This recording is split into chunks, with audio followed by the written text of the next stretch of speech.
Good morning, everyone, and thanks for everyone being here, that's for sure, especially the people in the front row. Very excited about that. So, Little Miss Friendly, we've got big deals going on this weekend, so this week at the fair, so it's very exciting to have you guys here today. Anyway, we'll call the meeting to order, and we do have a quorum. All three commissioners are present, and at this time, Colonel Averill, how about leading us in the flag salute today?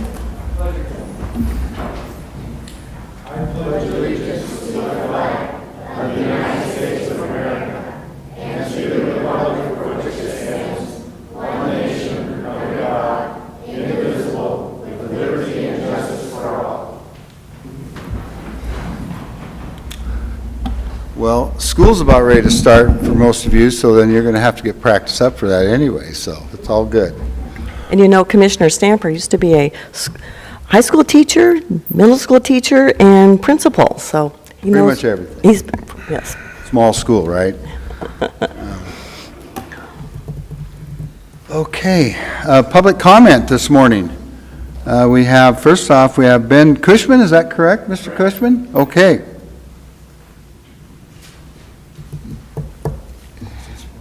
May I ask how much time I have? Is it 3 minutes? Yes. 3 minutes. Yeah, this is an issue that probably takes more than 3 minutes. I have submitted written comments to the board as well. I request that the board look those over and consider it. It has to do with Resolution 17238 on today's calendar. So I will suggest in my comments that the board postpone that a week to review the materials and seek additional legal opinions on it, because I believe, based on staff recommendations, that the county is poised to do something illegal that will expose it to substantial audit risk and loss of grant funding. This is a bid protest by my client, Rogland's Construction, which is the lowest responsible bidder on this project. It is a protest of McClure & Sons, which submitted the apparent low bid on this project. I have been doing bid protest law now for about 20 years in the state of Washington, and for about 5 to 7 in the greater Pacific Northwest area, including Idaho, Alaska, and Oregon. I have never seen a bid with as many errors and as many serious errors being seriously contemplated for award as this one. The McClure bid contains, as I have identified them, 5 different categories of serious error. I went through the bid and discovered several other categories that I didn't think were serious enough to warrant a bid protest, and did not include those in my bid protest. Those categories of error, some of them have multiple errors under them, so the total number of errors, of serious errors, each of which would warrant bid rejection in this bid, is about 8 or 9. They fall into 2 categories: errors affecting the integrity of the public bidding process, and errors exposing the county to additional project funding risk due to potential irresponsibility of subcontractors, a lack of owner control over the subcontractors or the work, and some divergence from what the work was intended to be. I'll highlight one of them because it is, I think, indicative both of the most serious integrity error in this bid and the even though the county took more than 2 weeks, or about 2 weeks, to respond to my bid protest, the county's response on this issue was, we don't see this requirement in the bid solicitation. This bid solicitation has a specific form requiring that all the officers of the bidding entity be identified in the bid. That is part of the non-collusion process, because corporations don't have relationships. Corporations don't really have economic interests in the contracts. Ultimately, it's the people behind the corporations that have the relationships with governmental officials and ultimately receive the economic benefits. For that reason, there's a form in this bid requiring properly that all officers of a corporation be listed, and in the McClure bid, they weren't. That is a serious error in the non-collusion in bid integrity process. The county set up its forms right, but then McClure filled them out wrong. That is what the proper action at that point is, to reject the McClure bid. Instead, the county is saying we don't know where that is. If you look at page 9 of the proposal. I believe I'm out of time, but this presents serious audit risk to the county. I see that there is a renewal of a grant for this very facility also on the calendar for the council. If you look through that grant proposal, I'm sure you'll find audit provisions and provisions that bids be awarded in accordance with generally applicable public bid law. That's exactly why I'm here today, to keep the county from making a mistake that could cost it future grant funding and that could cost it a requirement to disgorge current grant funding for this project. Thank you. Thank you. Thank you.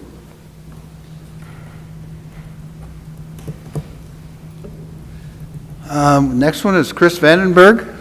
Chris?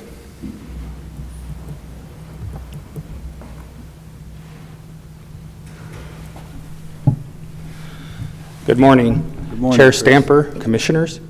My name is Chris Vandenberg. Last week you appointed me to the Lewis County Water Conservancy Board. Unfortunately, I had a prior commitment and could not be here last week, so I decided to come this week and introduce myself to the board. So thank you very much for appointing me. I hope that we will be able to do a lot of good work for the county, and we'll be working with you hopefully soon. Currently, there's a minor issue that we all need mandatory training. Yes. And possibly the next time it's going to be offered is next March. So it might be a process. Hopefully, we can work with the county commissioners and see if we can get some other counties who are also currently don't have active boards, and see if we can't put some pressure on Department of Ecology to set up some training sessions this fall. So Very good. And the training is in 32 hours in length, I understand. that's correct. It's a 3-day training. So, but we need the training before we can do anything. So Yes, And Mr. Vandenberg, we really appreciate your volunteering for this position. absolutely. It's really important for us to have citizens help us get the work done, and Department of Ecology needs you too, so thank you. all right. Thank you very much. Thank you, sir. No more? No, that is it. I think that's the last I one. move that we approve the proclamation honoring the 2017 Southwest Washington Fair Little Miss Friendly Program. This is one of the most pleasant things I think we have to do all year long, is this proclamation. Whereas, since 1968, the Southwest Washington Fair has been selecting Little Miss Friendly, the official hostess and living logo of the fair. And whereas, the first day during the Little Miss Friendly ceremony at the 2017 Southwest Washington Fair, Little Miss Friendly will be announced from 5 finalists who are between the ages of 8 and 10. And whereas the current 2016 Little Miss Friendly, Campbell Center, Campbell, like to raise your hand? Of Mossy Rock, will be turning her cape over to one of the following finalists. So as I say your name, just put your hand up. Sadie Meacham from Centralia, Vivi Witchy from Chehalis, Reese Coleman from Onalaska, Emma Elder from Centralia, and Janie Anders from Napavine. And whereas the 2017 Little Miss Friendly will be the 50th Southwest Washington Fair ambassador, and whereas Little Miss Friendly will be attending 6 days of the fair, joined by Miss Lewis County Kennedy Woods and Dairy Ambassador Rebecca Ford, as well as many other community events throughout the year representing the Southwest Washington Fair until opening day of the 2018 Southwest Washington Fair. Now, therefore, be it resolved that the Lewis County Board of County Commissioners want to congratulate the 5 finalists, the current Little Miss Friendly, and the Little Miss Friendly program, done in open session this 14th day of August. I see the fair manager is here. Would you like to make any comments before we have the girls? Thank you very much for You have to come up here and say it. Yes. We got to put you on the spot. Pressure's on now. I want to thank all of you for participating. We're very excited to be having you with us, and thank you for wanting to be Little Miss Friendly. It's a hard job. Campbell's done an incredible job this year. She's been out at a million events with her family, and we really appreciate that support because it really helps the fair to be a part of the community. So thank you. Thank you. Thank you, Tamara. Okay. As we discussed, if Campbell could come first and the other Little Miss Friendlies candidates follow her, say your name, pull the microphone down, good job. Say your name, where you're from, and Campbell, I'm going to ask you, what has been the most fun thing you've done during your reign as Little Miss Friendly? Let's see. I really liked the fair because it was really fun. I got to hand out a lot of stickers and meet a lot of new people. But I also loved being in the Miss Lewis County pageant and watching Kennedy get crowned. It was really fun. Thank you. We appreciate all the work you did this year, and your parents, because we know it's a lot of activities. Mom, do you want to stand up? Yes.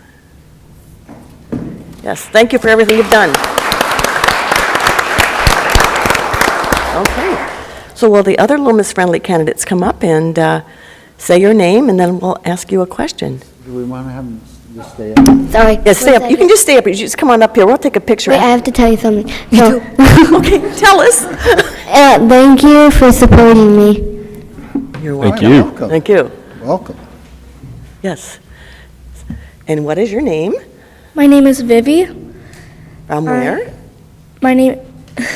I'm 9 years old and I'm from Chehalis. Okay. What is your favorite fair food? Probably the Chinese food. Okay, thank you. Thank you. Maybe you'd like to join Campbell over there? Next, your name, age, and where you're from. My name is Jamie. I am from Napavine, and I am 10 years old. All right. What is your favorite ride Ride? at the fair? The guitar ride. I don't know exactly what it's called, but Is it a sorry. is it a scary one? I don't know. Maybe to some people, maybe not, but Thank you. Thank you. Next. Hi, my name's Emma. I'm 10 years old, and I live in Centralia. What is your favorite thing to do at the fair? I love seeing my friends, and I love spending time with my family and going on all the rides together. It's just so much fun, and seeing Little Miss Friendly every year. Good. Thank you. Thank you.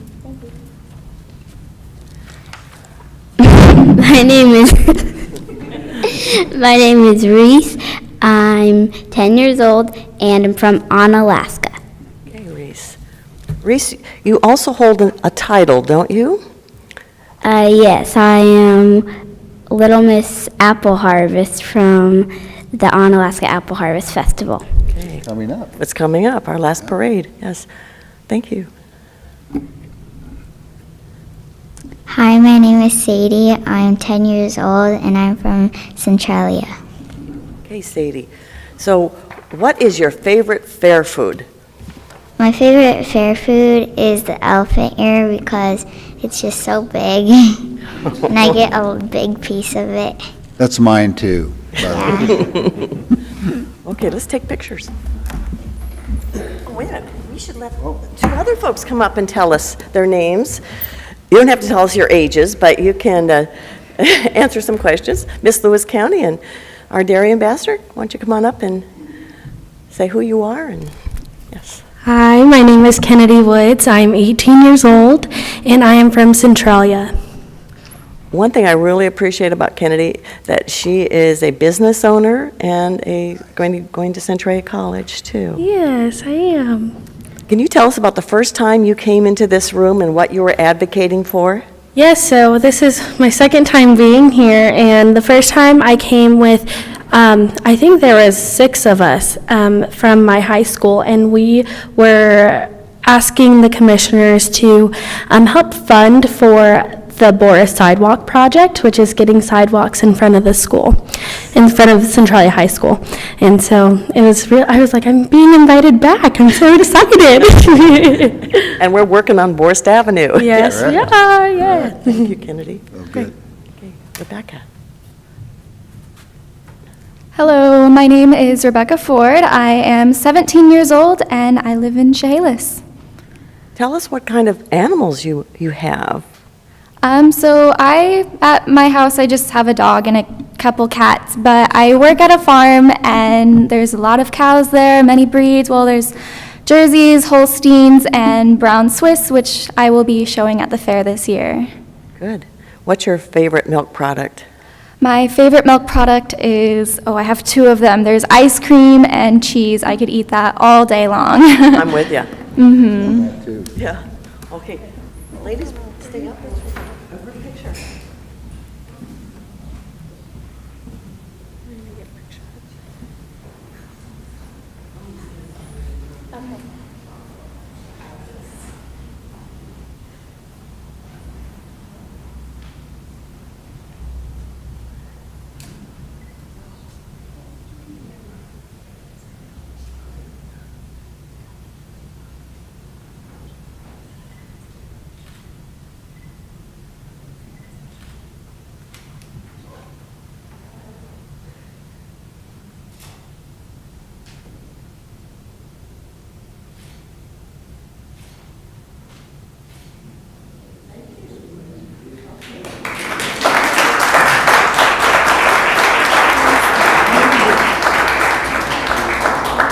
Girls, you can follow Rachel and Mr. Anderson out to go to 911. Okay. See you girls later. Thank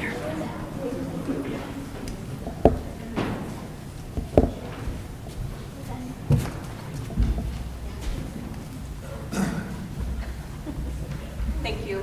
Thank you. Mr. Chairman, I failed to second on that proclamation, so I do so now. Okay.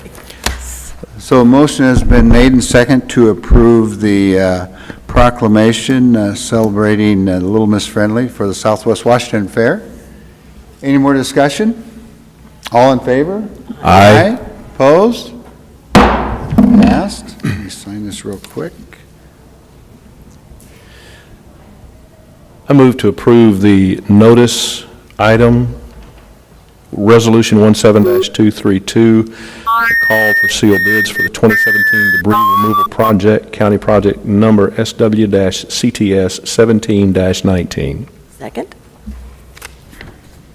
Hello, Commissioner. Steve Skinner, Solid Waste Manager, and I'm here to speak on Resolution 17-232. This is, the last time we did this was like a 2.5-year project, and this is going to be the same thing. It'll run through the rest of this year, 2018 and 2019. So it's basically the chippable or woody debris that we collect from the public. We do collect that at a reduced rate for storms or just people pruning and cleaning up their yards. This will, once we get the pile collected, we collect between 600 and 800 tons, and then we have somebody come in with either a tub grinder or a horizontal grinder, grind that up to small, like 2.5, 3-inch wood chips or less than that even. And then we haul it out to the city of Centralia to their wastewater treatment plant where they mix it and make compost. And I think it works really well for us as a county, as a solid waste division, and the city, because they can sell that compost. And it is a really good partnership with them. Any questions? No. Okay. Thank you, sir. Okay, a motion made and second to approve the notice item, resolutions number 17-232. Any more discussion? All in favor? Aye. Opposed? Passed. I move that we approve the consent items, approval of minutes, and Resolution 17-233, approval of warrants, claims against various departments. Second. Thank goodness I waited this time.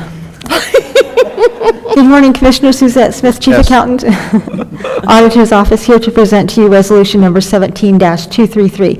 This is the weekly approval of warrants and payroll against the various county departments. Last week, we issued 210 regular warrants, number 774404 through 774533, and 774563 through 774642. These were issued during the week of August 4th through the 10th for a total dollar amount of $832,747.76. In addition, we had payroll dated August 4th, 2017, 702 combined warrants and automatic deposits for payroll and benefits. These total $3,661,034.03. In addition, we note the following warrants as a skip in sequence. These warrants were issued on behalf of our special purpose districts. Their commissions approve and audit those warrants. Number 774534 through 774562. Any questions? Thank you. Okay, a motion is made and second to approve the minutes for August 7th, 2017, along with the resolution 17-233. That's approval of warrants. Any more discussion? All in favor? Aye. Opposed? Passed. Mr. Chairman, before I make a motion on the deliberation items, I would like to ask either one of our attorneys, whichever one might be able to answer the question for me, Mr. Carter or Mr. Fine, as it involves Resolution 17-238. We've had an attorney speak to us about this today. I would like to hear from our attorneys on this before I make a motion moving forward.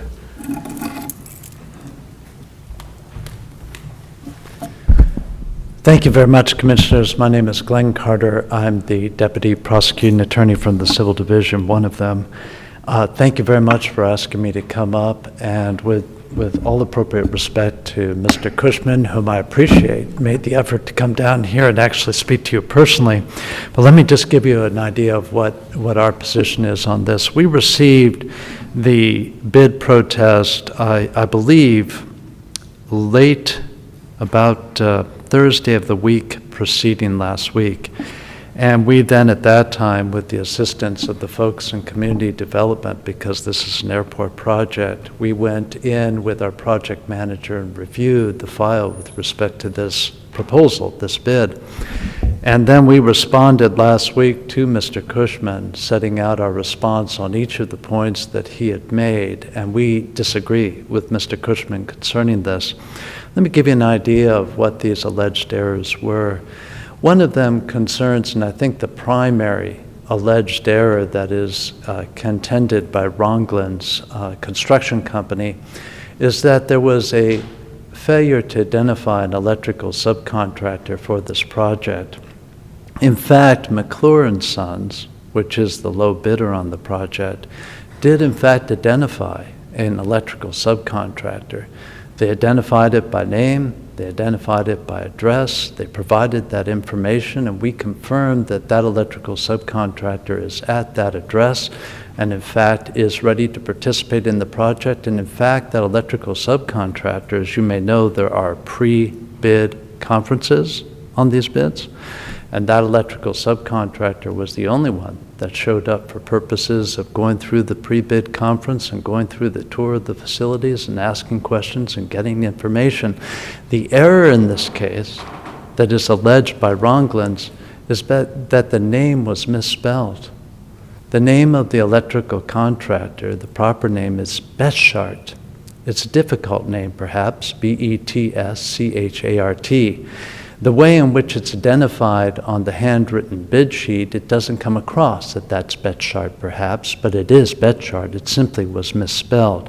We contend, and it's our opinion, that a misspelling of a subcontractor's name is not a basis for declining a bid. In fact, the same bid sheet misspelled Olympia as well. But spelling is not one of the requirements for an accurate bid. As long as it's clear who the bidder is, and in this case the electrical contractor is identified properly by address, did participate in the pre-bid process, and there's no question that the electrical subcontractor was going to be Betschart and would be Betschart. That is the primary dispute that has arisen. The others concern disclosures of subcontractors. The claim was made that MSI, which was identified as the subcontractor, was not an appropriate designation of that subcontractor, but in fact MSI is simply an abbreviation for McClure & Sons, Inc., the contractor that is bidding on the project. There's no question that that subcontractor, quote unquote, was appropriately identified. The principal officer's requirement is one that requires that you provide a collusion affidavit, a non-collusion affidavit, I should say. And in that affidavit, the president of the company, McClure & Sons, Les McClure, signed the non-collusion affidavit, disclosing that there weren't conflicts of interest, and there is no evidence that's been provided to us by Ronglins that there is any conflict of interest in this case among the principal officers or directors of the companies. With respect to another allegation that was made, it was that the superintendent of the project had not been identified in the bid documents. In fact, the superintendent was identified, and that's Keith Clark. The only allegation with respect to the superintendent that was made that in fact was not provided by McClure & Sons was the CV, the curriculum vitae of that superintendent. That was requested as part of the bid documents, was not provided until after the protest was made, and we solicited it, but that is not a material deviation from bidding. That is not a material defect in a bid. And we did know that it would be Keith Clark, and also this particular company, McClure & Sons, has performed numerous projects that are more complex than this one, and identified those projects and provided them as part of the bid response. In short, although there are numerous, as Mr. Cushman makes, allegations of misspellings and other minor discrepancies, none of them, in our opinion, are material, and none of them disqualify this bid. Do you have any questions? Glenn, I know you can't see these, but I'm going to ask if these are the same documents, Mr. Cushman, that you gave to our prosecutors? Well, I can do that. Can you look at this? Okay. Cover letter is not. Ben, come over here so we're in the record. Yeah.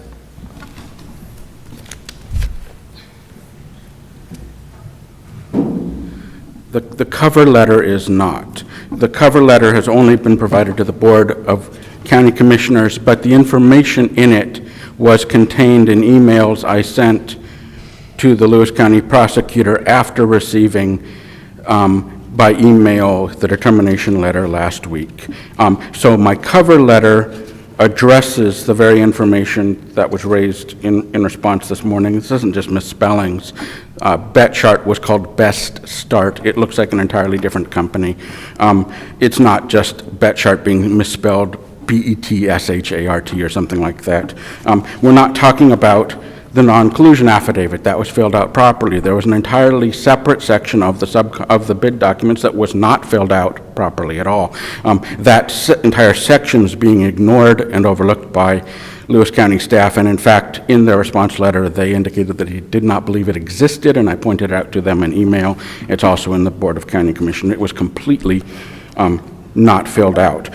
The post hoc solicitation of a critical piece of documentation that should have been included in the bid, in this case, the field superintendent's resume, is actually an illegal negotiation of a public work under very clear Washington law. It's not a minor informality, but all of these things are addressed at length in my cover letter, which is a response to the letter from the county, which is, I believe, attachment 3 to my memo. I think that more time should be taken to deliberate this matter before an award is made.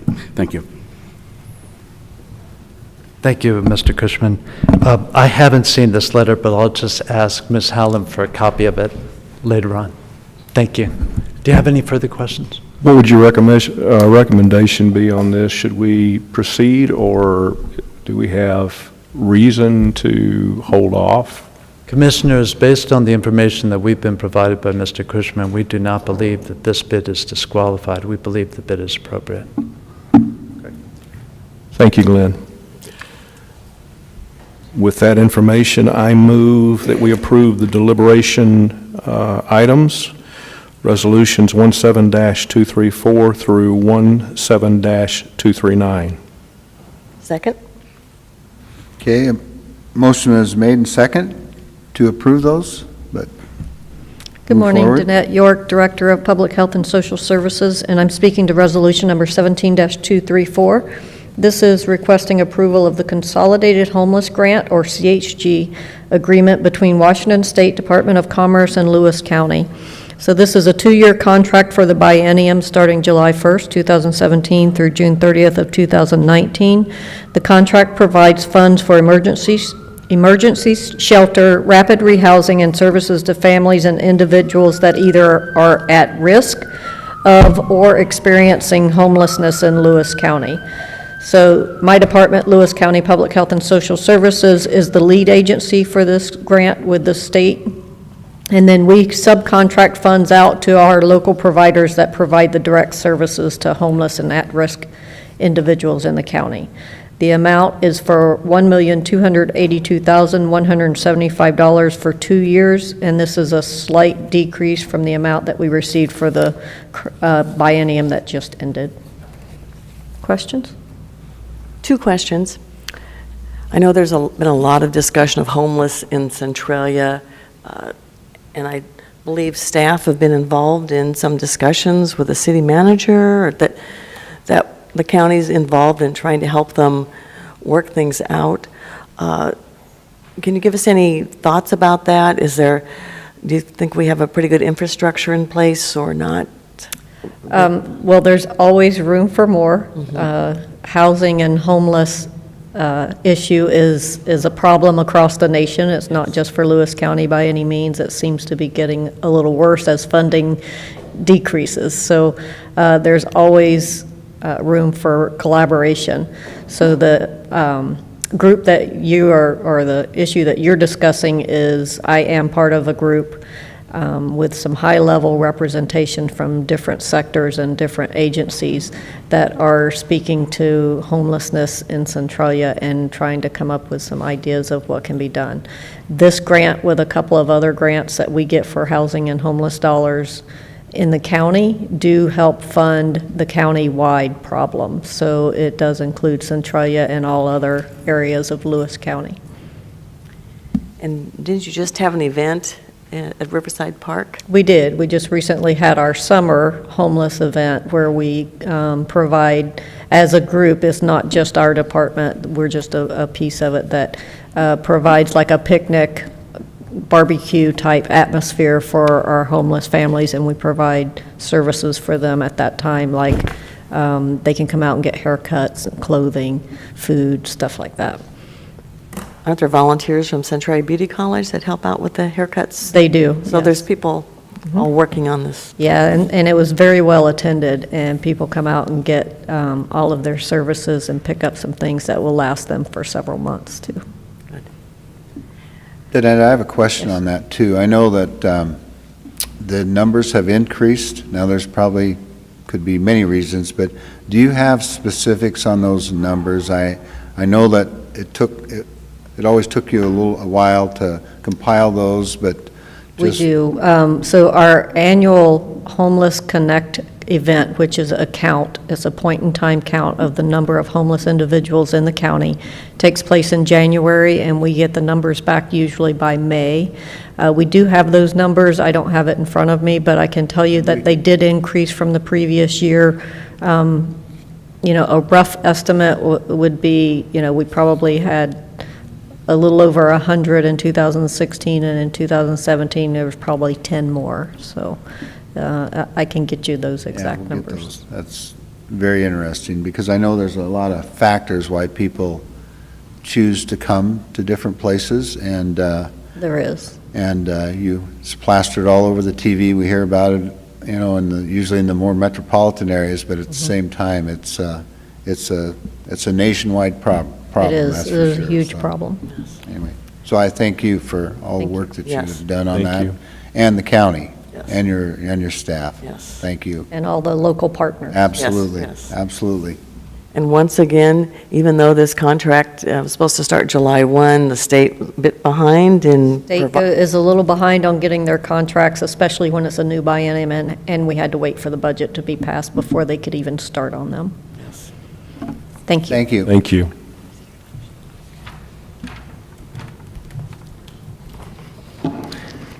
Good morning, Commissioners. Paulette Young, Risk and Safety Administrator, here to talk to you on Resolution 17-235. This resolution would be a funding change or an authorization of use of Fund 505-184 to be part of our public disclosure that will be paying the salaries of the public disclosure manager that you have hired and also the public disclosure attorney that has been hired over in the prosecuting attorney's office.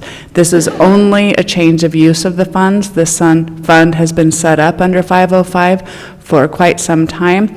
However, we did quit using the Fund 505 in 2013 for what the original use was for self-insurance for our auto fleet. So just a change of use of the fund. Any questions? Okay. Thank you. Good morning, Commissioners. Eric Martin, Public Works Director. Speaking to you on Resolution 17-236, ratifying a consultant contract with Murray Smith, Inc. for over $40,000 for an active public works project. So pursuant to Resolution 11-437, directors of each of the county departments, under the authority of the Board of County Commissioners, possess the authority to execute and bind Lewis County to contracts and expenditures less than $150,000 per year, provided that by resolution the board ratify those contracts after execution. So this one is for $111,733, and it's the continued design for our new reservoir for the Vader water system. We were working with Murray Smith, Inc. previously, and then, as you may remember, we found out that the estimate for the project was going to be beyond the funding source we had in place. We spent some time going out finding some additional funding from the Department of Agriculture. That is in place now, and so we can get Murray Smith working back on this project with a expectation that we'll be out to bid sometime in the winter and constructing this in the spring and summer of 2018. Any questions? Thank you. Thank you.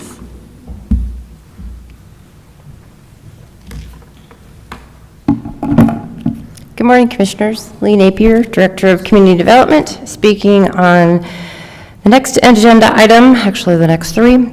This one is Resolution 17237. So this is a request before the board to resubmit a grant, and this relates to the construction of various site improvements at the Ed Carlson Memorial South Lewis County Airport. And so this was a grant application that was submitted, and then some additional design work has been done. And so we are resubmitting it at an increased cost. And the increases relate to a flight check, which is required as part of the work that we're doing, and it's a requirement of FAA. So we're increasing the dollar amount. Any questions? Thank you. Next agenda item is Resolution 17-238. So this is accepting a bid and awarding a contract, again at the Ed Carlson Memorial Field, South Lewis County Airport, to McClure and Sons. And this action before the board would award the contract with the base bid as well as total alternate bid from Schedule B. And the last agenda item is Resolution 17-239. And this is the appointment of 3 members to the Airport Systems Advisory Board. So 3 gentlemen have stepped down and 3 gentlemen are stepping up to serve. And their names are all John. So this would appoint John Matthews, John Beck, and John Rowe to the Airport System Advisory Board. And they will be replacing Bill Truitt, Ian Nelson, and Jeff Wright. I would like to just take a moment on this agenda item to recognize that John Rowe is present in the audience. John has been involved at the South County Airport for many years. He also was a contributor to the success out in Packwood. You may have noticed him there in a bright orange vest. standing out on the airfield directing traffic. He had a radio in one hand and a smile on his face, and he was a huge part of the success there. So again, I want to thank him for his contribution. Sure is. Thank you. Thank you, sir. Thank you very much. Thank you. John, how did I believe it was July 29th at the, at the Chehalis, did they have the Young Eagle Rally? Come on up, John. With your little Miss Friendly sticker, thank you. Yes. Good morning, Commissioners. Good morning. I'm John Rowe from Onalaska, Washington. We are an interesting airport group here. We have two airports under Lewis County's control, the Toledo Airport and the Packwood Airport. As most folks are aware, we just completed a rebuild, almost a complete rebuild, on the Packwood Airport. The county stepped forward on this, and with funding from the Federal Aviation Agency as well as Washington's State Department of Transportation Aviation Division, we were able to tear out the old airport and actually build a brand new airport in its place. The dedication that we had for the airport a month or so ago was an absolute success. We had, I believe it was 22 aircraft and something like 56 or 58 pilots and flight crew show up at Packwood to help the local businesses out. The community up there did a wonderful job of putting on a barbecue for everyone that was there. I want to thank Lee Napier for the participation on organizing, and I'd also like to thank Larry Mason, our current Airport Systems Board Manager, who is doing an absolutely stellar job for Lewis County. And I personally am looking forward to serving on the airport board. My aviation background goes back for 50 years. I've been a pilot for 50 years. I worked for the airline industry for 45 years. And I think we're gonna see some very good stuff coming up in the very near future. The Toledo Airport, the infrastructure, as most of us know, has been going downhill for about 75 years with trying to maintain as best we can. I'm seeing this administration, I'm seeing these commissioners actually turning that trend around and going the opposite direction. So I want to thank you very much for appointing me on the airport board, and I'd like to thank the commissioners and Lee and her staff for doing a stellar job. Thank you so much. Thank you for that. Nice to see you all dressed up, John, because the last time I saw you, you were mowing over at the Toledo Airport, so you were in your farm clothes, so nice to see you. And thank you very much, John. Very much appreciated.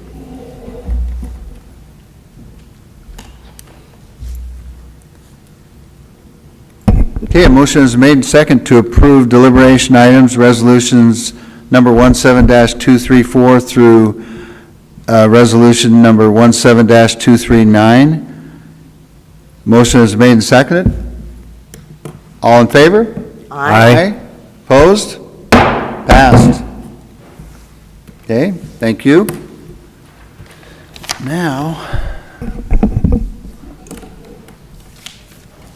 at this time, we're going to go into our public hearing, which is ordinance 1276, and that would be hearing considering the draft ordinance for amendment of the LCC chapter 15.05 building codes.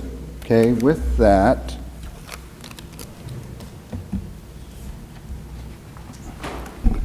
okay, at this time, we'll first have a staff report followed by question and answer period. We will then close the question and answer period and open the hearing for formal testimony. At this time, we will have, if there's any public testimony, that will be 3 minutes. Thank you, David. You're there, though. And those wishing to testify, there's a sign-up sheet down there. And at this point in time, we're going to have a staff report, but I think, David, you have some information for us? Commissioner, I didn't see that Lee was there. I was about to try to fill in, probably without great success, but I'm glad that she's here. She's the lady who knows what she's doing on this issue. Thank you. Now, we do have, and I think we're probably going to have to make a motion on this. We have a date, a change date, and you want to explain that? Yes, thank you. Lee Napier, Director of Community Development. Doyle Sanford, our building official, and I will be covering the staff report. So we'll review the ordinance and some of the content, supported by our prop here of one piece of the building code. So just to let you know how much work the staff does and what they have to, our one prop commissioner. And then we'll also review the change that Eric Eisenberg has presented to you in a memo. So with that, we'll get started. So before you today is ordinance 1276, and this is an ordinance that will actually replace action last taken by the Board of County Commissioners on December 20th of 2010. And that board, at that time, amended Lewis County Code Chapter 1505 to adopt the 2009 edition of the International Building Code, the International Fire Code, and the amendments that go with the International Building Code that are adopted by the State Building Code Council. After we've completed Doyle's presentation about some of the content and answered any questions, I will remind the board again, but one of the items that we would like the board to consider is the ordinance as prepared and published had an effective date of today once the board takes action. So what we would like the board to do is, as part of their action, is to change the effective date to insert the words in the ordinance of September 5th, 2017 at 8 a.m. And so I'll remind you of that when it comes time for that. And the reason for that is that if we were to take action today, the permit center would need a little bit of time to prepare for the transition forms and outreach, or excuse me, not outreach, but updating forms and websites. So we want to give a little bit of a window, and we hadn't recognized that when we drafted the ordinance. So with that, I will turn it over to Doyle Sanford, who is our building official, to talk a little bit more about the content and answer any questions that you may have. So, good morning, Commissioners. Doyle Sanford. I'm here to talk about Ordinance 1276 and WAC 51 through, they each have their own WAC, I guess. So it starts with 51, International Building Codes, Residential Code, Fire Codes, Mechanical Code. I think that it's in the best interest of the county to adopt the new codes, which will allow new products to be used, new methods of building. There is also some leniency in some of the permitting process, such as right now currently fences under 6 feet are exempt from a code. This new code will allow fences up to 7 feet in height. So it's not just making it harder, it actually is making it easier to do business. I think that the building codes are fairly easy. I think the struggles that some of the contractors may be having with the energy code, but I think with our coaching through the paperwork that it's getting easier for them. Anyway.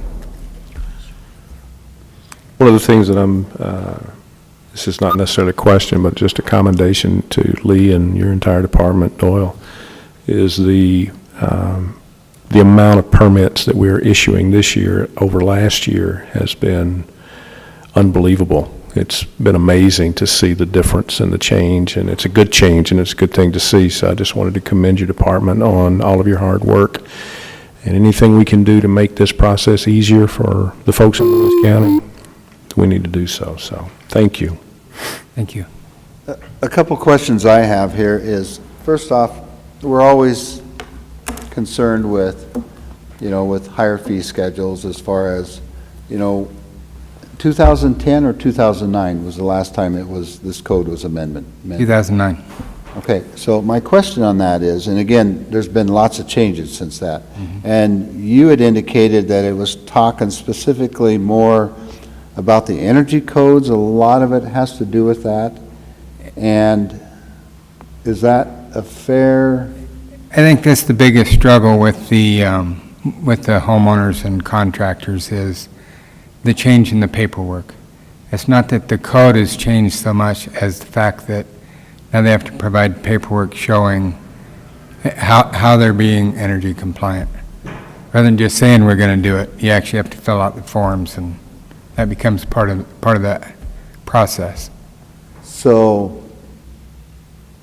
but all along, people have been doing that, correct? I mean, when Absolutely. you've, like I say, we're obviously looking at it today, but at the same time, getting back to the energy codes, I guess then my question is then, so is it just something you have to, is there a lot of reading between the lines when they come in, when a person comes in? And I know the builders, the people that build all the time are probably pretty familiar with it, but is it still somewhat of a cumbersome process? And with this change, is that going to be able to allow you the flexibility to make this much more cut and dried, or? I believe it will make it easier. Paperwork's just, when they're not used to having to fill it out, once you actually walk them through the process, they realize that they're doing that anyways. They just need to document it. And our department really is helpful through that process, and will continue to do so. Okay. But for an example, I did have a gentleman come in the other day, and he was struggling with the energy worksheet. And once we sat down and went through his drawings with him, his plans, and I asked him, how are you going to heat it, and how are you going to heat your water? And he was explaining how he was going to do it. I mean, we had his worksheet done in like 2 minutes because he already intended to do this. He just didn't understand the paperwork. So again, it's the process is the same. We just need the documentation to back it up. Is there, let me ask you this then, from your perspective, you've talked about energy codes. Is there any other component in there that's going to be, that we're going to have to get the message out, or are you pretty comfortable with just the fact that it's mostly in line with energy? I think it's mostly energy code. The deal with the building codes is the engineers, the architects, and most of the builders are already using the new codes. We're just trying to catch up to them. I mean, we've been accepting their work, but under our county code, we really need to just catch up to them and the jurisdictions around us. So, and again, I don't want to ask too many questions, but I want to make sure here. So this is the International Building Code, is that correct, that the state usually follows? Or the state adopts the International Building Code, and then the county will adopt the state building code, is that? The amendments too, yes. The amendments, okay. So my question is, and again, we don't want government oversight is way too much anyway. So are we allowed the flexibility to look at some of this stuff and say, hey, it just doesn't apply to Lewis County? I mean, I hope we're doing our due diligence in looking at that and not putting a more burden already than the builders are experiencing it. So that's what I guess I'm asking. Yes, sir. So what, we have the international codes, and then we actually have a Washington State Association of Building Officials. They actually go through and we create our own amendments to the code. So it's kind of all of us together put our input in so that we're not, we don't live in a hurricane zone, so therefore we're not that worried about those. So we do adjust the codes to meet our local people. Thank you. That wasn't that bad, was it, Doyle? Not too bad. Okay. Commissioners, any questions? Okay. You'll let us know the time to make this motion that you would like us to make? Okay. Okay. Not now. Not now, yeah. Okay, at this time, then, we're going to open up the floor for the public to ask questions. Ron Abel from the Centralia area. I was commissioner when we last passed this code, and as I recalled at that time, we certainly wanted to pass the building code itself. A number of the appendices we had trouble with, And it was my understanding that we did not have to pass the appendices, and so as I recall, all or most of them we did not adopt at the time.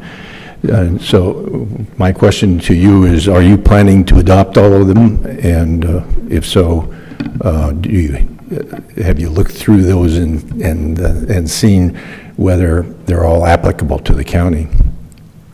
Yes, sir, we've looked at them, and we are basically trying to stick with the same ones we've adopted, such as the fill and grade sections and whatnot. So there are some you have not? Is that what? Yeah, and the rest of them we have not adopted. That's what I wanted to Okay, clarify. good. Thank you. Good question, thank you. Okay, is there any more, anyone who would like to ask questions? Okay, at this time, then we're going to close question and answer period. And would you like to have your comments made, incorporated into the hearing? Yes, sir. Yes, my prior comments, and then just to remind the board that the ordinance was noticed on page 20, section 3, that the amendments are in the public's interest and shall take effect immediately upon adoption by the board. And because it was published this way, we would like an amendment from the board once you complete your deliberations here, and I can come back again. And so when we come back to this item, we would ask that that section be amended to insert after the word effect, that it would be read instead September 5th, 2017 at 8 a.m. Okay, thank you. Thank you. Okay, at this time, now we're going to open hearing for public testimony. And do we have any names signed up? None? Okay. Okay. With no names here being signed up or wishing to speak, we'll go ahead and then we're going to close the hearing for public testimony. Okay. I do have one quick question. As we pass this, does the amendment go along with that? I'm trying to understand this. Is this going to be another procedure that we will come back to at another time? No, the intent of today is that through your actions, you will adopt the ordinance, and as part of your motion, you will say that you're going to amend Section 3 I got it. that currently reads, "These amendments are in the public interest and shall take effect immediately upon adoption by the board." So you will amend that to say, "These amendments are in the public's interest and shall take effect on September 5th, 2017 at 8 a.m. The reason for this type of approach is because the ordinance was advertised and noticed as such. So this is the way in which you can complete your deliberations today. Thank you. Well, I make a motion to adopt ordinance 1276 with an amendment. Move to amend section 3 of the proposed ordinance as follows. After the word effect, insert the words on September 5, 2017 at 8 a.m. and a period, then strike the remainder of section 3. Second. Okay. A motion has been made and seconded to approve Resolution 17-239 with, I'll read this. It's an ordinance.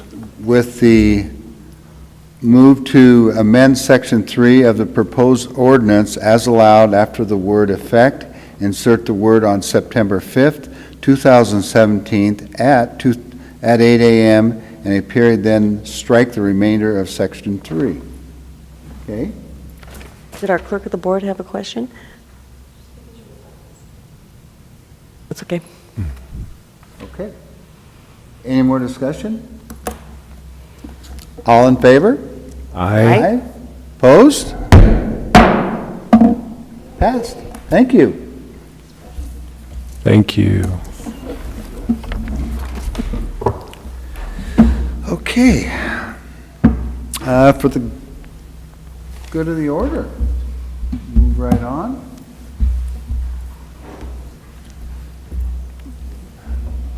Well, I'd like to say that Morton rolled out the red carpet for us this last weekend, And it's wonderful to go to a community that still has logging and embraces the logging history. And I think they probably broke history records with the attendance at the Brandy Clark, a native of Moreton, her concert. So it was a pretty eventful day or weekend for Morton.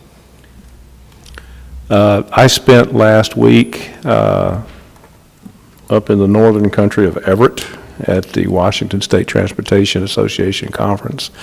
Got to meet a number of tremendous individuals up there as pertaining to transit and some thought processes as we try to move forward with the possibility of countywide transit. It was a great conference, and we enjoyed it. I can tell you I do not like being in hotel rooms 4 nights out of the week, and was grateful to be able to get back to my own bed on Friday night. But we had a good week, and to Commissioner Fund's point, we had a great time at Morton. That's always a lot of fun to go to that parade, and so we had a lot of fun, saw a lot of people. It was a good weekend, and so we commend the folks in Morton for their great job on that event. It's always like it is the week before the fair. It just kind of gets us set up for Fair Week, and it's a lot of fun to do, and so we had a great time. Yeah, unfortunately, I couldn't be there. I had to do most of my conversation by phone. Yeah, and you were talked about, by the way, at Morton. Yes. I know. We had a death in the immediate family, and I just was not able to be there. So one of those things I dearly regretted, and I know they were having fun. That's what I told everyone. I said, make sure you guys have fun, even though I'm not there. Try to have fun without me. So, but I know it was a great event. Brandy was there, and we got lots of feedback there. Even though it rained, it's how many days? Like we had 53 days. And I know that there was a headliner band, and then after that, I think she took the stage about 9:30 or maybe 9:30, and then it started raining, I guess. And I was actually coming over. I think I got home about 2:30 in the morning, and it was raining hard. So hopefully it wasn't raining quite that hard when the performance was going on. But I did hear everyone had a great time. And I meandered through the booths yesterday morning, and so still a lot of people there too. So great fun, and Morton does it the right way, no question about it. They've been doing it for years, so good for them, and I know it'll go on for for many, many more years. What I appreciate, I went to the breakfast in Morton that the Lions put on. As I'm going through there, I usually see faces I know, but there were some faces I thought they were in the wrong place, so to speak. Well, people from Vader, who are Lions there, came over to help with the breakfast. So I thought that's really a good cooperation, that people were helping each other from one side of Lewis County to the other. And every time I go to one of these events in a community, it's a time for us as commissioners to talk with people, find out what some of the issues are. And there's fun involved, but it certainly is very informative about what's going on in our communities, especially in the East End. And yesterday I attended the George Washington 200 service in the Centralia Park. Last week we passed a proclamation regarding George Washington, and it was wonderful there also to see different churches together, working together to put this event on and to relive the history of George Washington. And in light of what happened this weekend, Charlottesville, and they referenced what was happening there and what was happening in Centralia, and we were really celebrating our diversity of our past and looking forward to our future. Thank you. Okay, at this time then, press conference. Are there any questions or comments this time?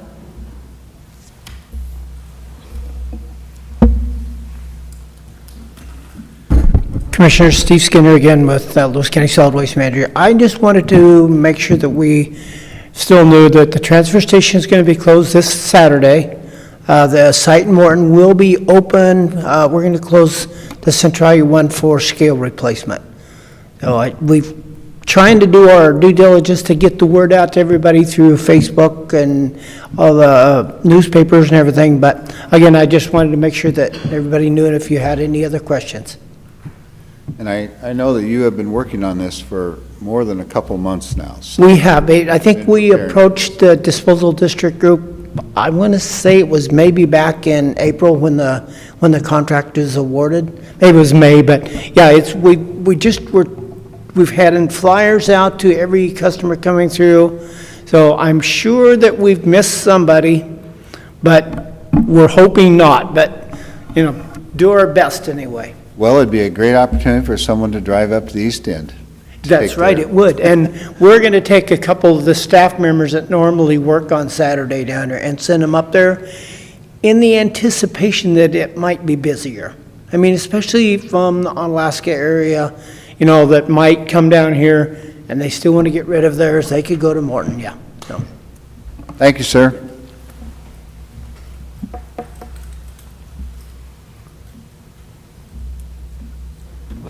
Yes.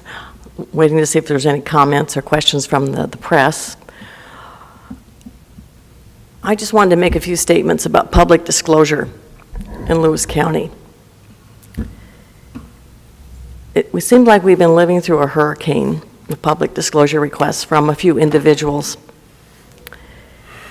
When I was testifying for the Washington State Association of Counties, getting ready to say, we have hundreds of public disclosure requests from one individual, joined with another individual, I received 12 more requests while I was sitting there waiting to testify. When I testified 2 years ago regarding public disclosure, someone took my testimony from TVW, and they put different segments of that and put a little headline on it. Lewis County Commissioner Edna Funn gives false testimony. Then I heard from several legislators that they received an email with that attachment saying that I had provided false testimony.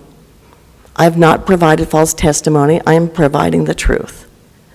And I have to tell you, public disclosures, we all want transparent government. We want people to come to our meetings. We want people to look at our records. What we don't want are people slowing down the system when we have public disclosure requests from folks who want to pretty much grind us to a halt. One of the public disclosure requests I had, any and all information, including but not limited to communications, answers to discovery, and public records responses currently on elected Lewis County Commissioner Edna Funn's computer hard drive and share drive. Last year, we received a request for the prosecuting attorney, all correspondence regarding Steve Mansfield and yourself from 9/11/14 forward. It became to a point that we had to, and they also asked for Health and Human Services, Central Services, Human Resources, and Commissioners. And anything that had Steve Mansfield's logo on it, we had to look through. We asked for folks to say, what exactly are you looking for? A while back, there was a request for anything to do with the fair. So we asked the person, is it like Lewis County, Southwest Washington Fair, or fair hearing, etc.? And from what time to what time, so that we could narrow down exactly what we want. We have one requester, and this data comes from our GovQA, which puts in all the requests and what kind of information they need, etc., that we've given them a number of responses because it's going to take a long time for some of these requests to be filled. And they have not looked at one of them yet, and we can tell by our software. Another sample of a request. Any and all of your agency's current policies and procedures. Think about that. Think about any and all agency's current policies and procedures. So to me, it's gone beyond someone wanting to know about government, wanting to do some research, needing to ask questions about our process. But it's inundating and I feel like Lewis County is a target at this point. We estimate it's going to cost us $500,000 this year regarding responses to public disclosures. We've had to hire a public disclosure attorney in the prosecutor's office and a public disclosure manager. And in each of our departments and offices, they have to have somebody handling public disclosure. We're having to train some of our folks out in the field that can, if somebody approaches one of our public works individual and said, can you give me the history of this road or all the work that's been done on this road in the past? We have to consider that as a public disclosure request. So what I'm saying here, we want to be transparent, we want to be open, but the frequent requesters who are looking to Lewis County as a target, I really don't appreciate.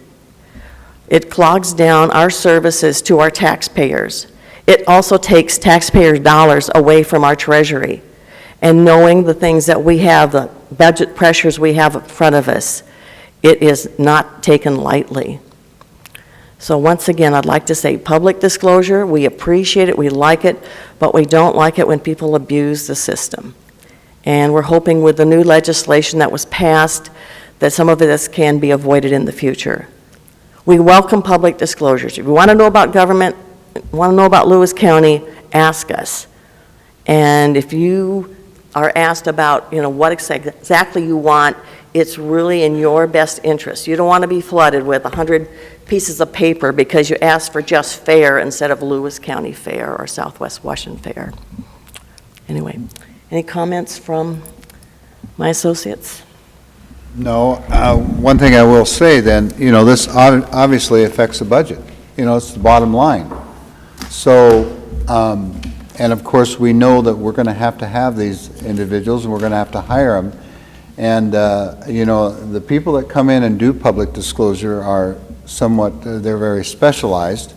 And so you are not, whatever the grade pay is, it's very, very expensive. And again, we have to do our due diligence to make sure that we hire qualified people that can obviously handle this, and obviously will continue to be be educated on it. So, and in a lot of ways, the people that we hire for public disclosure are also the ones that are going out, reaching out to the other departments that are going to be affected. So it's a county-wide issue. And again, no one wants government transparency than I or the other two commissioners.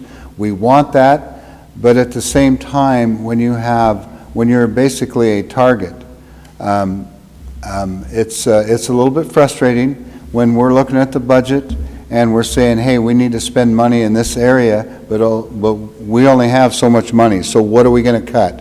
What are we looking at that we're not going to have next year because of the public disclosure people that were involved? So it's a problem. It's not only Lewis County.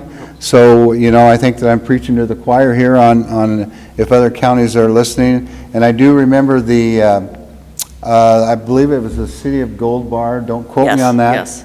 That lost their whole police department because they did not respond to a public disclosure because they were sued. And so they had to find ways of saving money. And unfortunately, that cost them, I'm not sure how large their police department is. It's probably not very large, but then it's public safety issues. So it is an ongoing situation. And again, we're free and open. Anytime that you want to talk to us, our meetings are all open. If you want a public disclosure from me, just come ask me via email. If it has to do something specific, we're more than happy to respond to that and get as much information as we can, and we will. But and it does, and I will say this, I don't want to editorialize it, but I do think that Lewis County has become somewhat of a target for some individuals, and that's unfortunate because that is costing the taxpayers a lot of money. I will add one other item that we have been working on putting more and more of our documents online so people can do any kind of search on certain issues. So as most of you know, if you go to lewiscountywa.gov, go to commissioners, you can find our calendar and you can find our agendas on there. You don't have to put in a public disclosure to find out what we're looking at. You can find it for yourself. And we're hoping to do more of that so to speak, self-service, so people can do it at the comfort of their home or their office and find out information about Lewis County. And one thing I will say, and I remember this comment, someone had indicated that, well, why don't you just put all your documents on a computer and let them come in and look for it? Well, you have to, there's legal questions there, and I don't know how many you have to deduct About information. 400. 400, so you just can't put it out there, because there's legal issues, and of course, we've got David in here, and anyone within the department understands all that too, so you just can't put it out there, because I know that's what someone asked me specifically again. I said, you just can't put a computer in each one of the director's office or the courthouse and let them go through documents. It's a long, lengthy process that takes legal people to look at to see what information can and can't be shared. So, it's very, very complex and complicated. I'd like to add my voice to my colleagues. Obviously, I am the new kid on the bench. I've only been here, we're working on 7.5 months, and it's been quite the experience in the first 7.5 months. When I ran for this position, I knew that it was going to be a tough job, and that was okay, because it's a challenge, and it's something we have to face every single day, and quite frankly, I like challenges, and that's one reason that I'm here. No one can tell you what you're going to expect when you walk into this. There's no education for it. You have to teach yourself. You have to be willing to read and to research and to learn, basically on your own. And I believe that if you do that, you can be successful at this. If you don't, then you're going to be frustrated quite frequently. One thing I didn't expect was in my 3rd month here to be served papers on a lawsuit and be sued 3 months into the job. I'm not complaining. I'm simply stating a fact, and Commissioner Fund, you are one of the nicest people I've ever met. And you say things in such a way that you're so nice with it, and I tend not to be quite as nice. And I just wanted to say there is a fatal flaw with our public disclosure system, and that is that it has created a cottage industry for individuals to find any and every reason they can to sue entities for the sake of a paycheck. We need to fix the system. It has forced us to have to hire an additional attorney to deal with this. It has forced us to have to hire an individual to go through public records request. And I want to say thank you to Kim Amrine for all of her hard and diligent work at this, and at the same time trying to hold down her own job at Public Works. Moving into the contracting season, the frustration with the requests that have been answered, and as you put, Mrs. Fund, have not even been opened or looked at. And they continue to come. And it is a distraction. It's not something we're willing to deal with them on a reasonable basis, but it has become very unreasonable. And so we are working very hard and diligently to be completely transparent in everything that we do, nothing to hide. But we have to be sidelined from the main. It's like a football game. You know, we're too many timeouts being called for us to try to figure out how we're going to deal with a certain situation, when what we need to be doing is being in the game and playing the game and moving forward.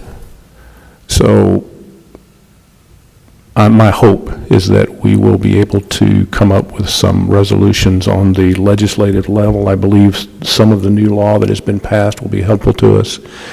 But there's no end in sight with this, and it's a sad thing to have to say that, because we are being sidetracked because of all of this. And so that's what I'd like to add to that, and I appreciate my colleagues, because we're in this together, and we are working hard together, and we will stick together through all of this.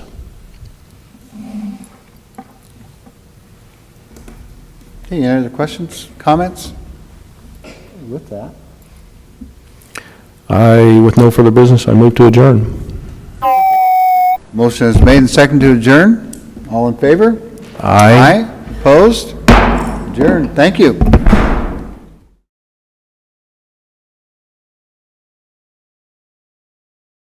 You are invited to immerse yourself in the beauty of nature in all four corners of Lewis County, Washington. From our fields to your table, farms in the west share their bounty. Limitless landscapes, forests and mountains beg to be explored in the east. Fish our many rivers and lakes in the south, and discover where history and culture intersect in our twin cities. Explore it all by visiting our Facebook page and plan your next getaway at discoverlewiscounty.com. Culture, history, and adventure all come alive when you discover Lewis County.